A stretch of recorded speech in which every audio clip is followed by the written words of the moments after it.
No compromise. உங்க சைடுலயும் எங்க சைடுலயும். GT Holidays, South India's #1 travel brand. உங்க toilet cleaner bison toilet cleaner குவாலிட்டியை விட பெட்டர்னு நிரூபிச்சா உங்க மொத்த பணமும் ரீஃபண்ட். இப்போது 79 ரூபாயில். ஐபிசி தமிழ் நேயர்களுக்கு வணக்கம். திருப்பரங்குன்றம் விவகாரம் மட்டும் இல்லாம பல்வேறு பிரச்சனைகளை தன்னோட அதிகாரத்தை தவறா பயன்படுத்துறாரு அப்படின்னு ஜிஆர் சுவாமிநாதன் மேல இந்தியா கூட்டணி இம்பீச்மெண்ட் தீர்மானம் கொண்டு வரணும்னு விடுதலை சிறுத்தை கட்சி தலைவர் திருமாவளவன் தெரிவிச்சிருக்காரு. முதல்ல இந்த இம்பீச்மெண்ட்னா என்ன, இந்த இம்பீச்மெண்ட் வந்து எதுக்கு பயன்படுது, இதை பத்தி தான் இந்த வீடியோல பார்க்க வரோம். வாங்க வீடியோல போலாம். இம்பீச்மெண்ட்னா குற்றச்சாட்டு அப்படின்னு சொல்லுவாங்க. இதுக்கு இன்னொரு பக்கம் வந்து பார்த்தீங்கன்னா ஒருத்தரோட நேர்மை இல்லைன்னா நண்பகத்தன்மை. உங்களுக்கு இன்னும் புரியுற மாதிரி சொல்லணும்னா, ஒருத்தவங்க அரசாங்க அதிகாரத்தில் இருக்காங்க, அவங்க அதிகாரத்தை வந்து தவறாக பயன்படுத்துகிறாங்க, அப்படிப்பட்டவங்களை வேலையை விட்டு தூக்குவாங்க பார்த்தீங்களா, அதுக்கு பயன்படுத்தப்படுற ஒரு செயல்முறை தான் இந்த இம்பீச்மெண்ட் அப்படின்னு சொல்லுவாங்க. அதாவது பதவி நீக்கம் அப்படின்னு சொல்லுவாங்க. இது வந்து பொதுவாக வந்து பார்த்தீங்கன்னா குடியரசுத் தலைவர், நீதிபதிகள் இல்லைன்னா அரசாங்க பொறுப்பு இருப்பாங்க இல்லையா, அவங்களுக்கு பயன்படுத்தப்படுற ஒரு சட்ட செயல்முறை அப்படின்னு சொல்லுவாங்க. சரிப்பா, இப்போ வந்து என்ன சொல்றாரு திருமாவளவன், இது மாதிரி ஜிஆர் சுவாமிநாதன் மேல இம்பீச்மெண்ட் ஆக்ட் தொடுக்கணும் அப்படின்னு சொல்றாரு இல்லையா. ஆனா நீதிபதியா ஒருத்தவங்க நியமிக்கப்பட்டுட்டாங்கன்னா அவங்கள வந்து குடியரசுத் தலைவரோட ஒப்புதல் இல்லாமல் நீக்கவே முடியாது. அதே மாதிரி குடியரசுத் தலைவருக்கும் நாடாளுமன்றத்தோட ஒப்புதலும் வந்து அவசியமாக தேவைப்படுது.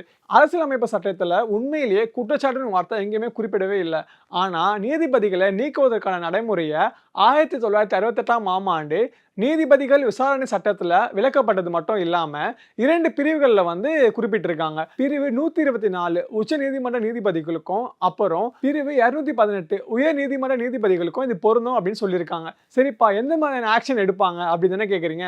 சொல்கிறேன் இருங்க. முதல் நடவடிக்கை என்ன செய்வாங்கன்னா, நாடாளுமன்றத்தில் இரு அவைகளில் இருக்கிறவங்க குற்றம் சாட்டப்பட்ட நீதிபதி மேல பதவி நீக்கம் தீர்மானம் வந்து தாக்கல் செய்வாங்க. அதுக்கப்புறம் மாநிலங்களவையில் இருக்கிற உறுப்பினர்கள், அதாவது குறைஞ்சது 50 பேராச்சு சைன் போடணும். இதை வந்து மேல விவாதத்துக்கு கொண்டு போக என்ன பண்ணுவாங்கன்னா, மக்களவையை சேர்ந்த 100 உறுப்பினர்களை வந்து சைன் போடணும் அப்படின்னு சொல்றாங்க.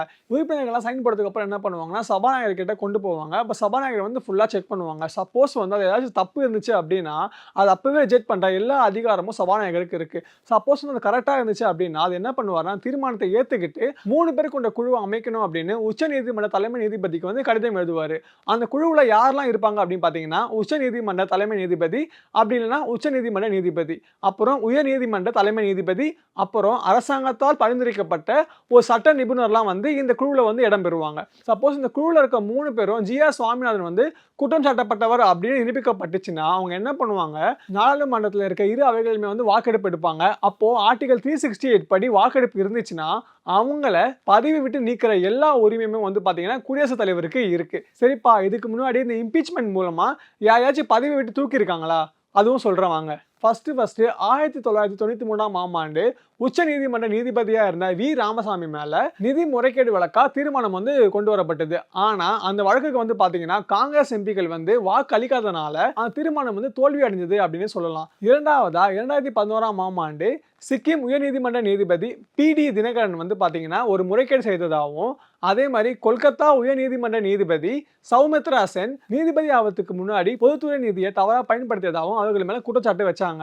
ஆனா 2 பேர் மேலுமே விசாரணை முடிவுக்கு வரதுக்கு முன்னாடியே அவங்க என்ன பண்ணிட்டாங்க, அவங்க 2 பேருமே வந்து அவங்க பதவியை வந்து ராஜினாமா பண்ணிட்டாங்க. மூணாவது, ஒடுக்கப்பட்ட சமூகங்களுக்காக இடஒதுக்கீடு குறித்த கருத்துக்களுக்காக SP பர்த்தலா மேல 2015ஆம் ஆண்டு பதவி நீக்கம் செய்ய தீர்மானம் வந்து கொண்டு வரப்பட்டது. ஆனா தீர்மானம் வந்து பாத்தீங்கன்னா கொஞ்ச நாளே வந்து பின்வாங்கப்பட்டது அப்படின்னு சொல்றாங்க. நாலாவதா 2018ஆம் ஆண்டு முன்னாள் உச்சநீதிமன்ற நீதிபதி மிஸ்ரா இருக்காரு இல்லையா, அவர் வந்து நிர்வாக முறைகேடு அப்புறம் தன்னிச்சையா வழக்குகளை ஒதுக்கியதற்காக அவர் மேல வந்து குற்றம் சாட்டப்பட்டார். அப்போ மாநிலங்களவையில இருந்த துணை குடியரசுத் தலைவர் வெங்கையா நாயுடு வந்து அதை ரிஜெக்ட் பண்ணியிருக்காரு. ஐந்தாவதா 2024ஆம் ஆண்டு இஸ்லாமியர்களுக்கு எதிராக வெறுப்புணர்வை தூண்டுற வகையில பேசிய அலகாபாத் உயர் நீதிமன்ற நீதிபதி சேகர் யாதவ் மேல வந்து பாத்தீங்கன்னா பதவி நீக்கம் தீர்மானம் வந்து கொண்டு வரப்பட்டது. அவர் மேல இருக்க விசாரணை வந்து இப்ப போயிட்டு இருக்கு. இப்போ சமீபமா 2025ல வீட்டுல மூட்டையா பணத்தை பதுக்கி வச்சிருக்காங்க என்ற விவகாரத்துல டெல்லி உயர்நீதிமன்ற நீதிபதி யஷ்வந்த் சர்மா மேல மத்திய அரசு வந்து இந்த பதவி நீக்கம் தீர்மானத்தை வந்து தொடங்கி இருக்கு. ஸோ ஒருத்தவங்க மேல இம்பீச்மெண்ட் கொடுக்கறது அவ்வளவு எளிதான விஷயம் இல்லை. அது கொண்டு வந்தா அதுக்கு வந்து பாத்தீங்கன்னா அதிக விஷயங்கள் இருக்கு. ஸோ இந்த வீடியோல இருக்க இன்ஃபர்மேஷன் வந்து உங்களுக்கு பிடிச்சிருக்கும்னு நினைக்கிறேன். சப்போஸ் அது பிடிச்சிருந்தா மறக்காம உங்க ஃப்ரெண்ட்ஸுக்கு ஷேர் பண்ணுங்க. அடுத்த வீடியோ சந்திக்கும் வரை உங்களிடம் விடைபெறுவது நான் உங்கள் முரளி. No compromise. உங்க சைடுலயும் எங்க சைடுலயும். GT Holidays, South India's #1 travel brand. உங்க toilet cleaner bison toilet cleaner குவாலிட்டியை விட பெட்டர்னு நிரூபிச்சா உங்க மொத்த பணமும் ரீஃபண்ட். இப்போது 79 ரூபாயில்.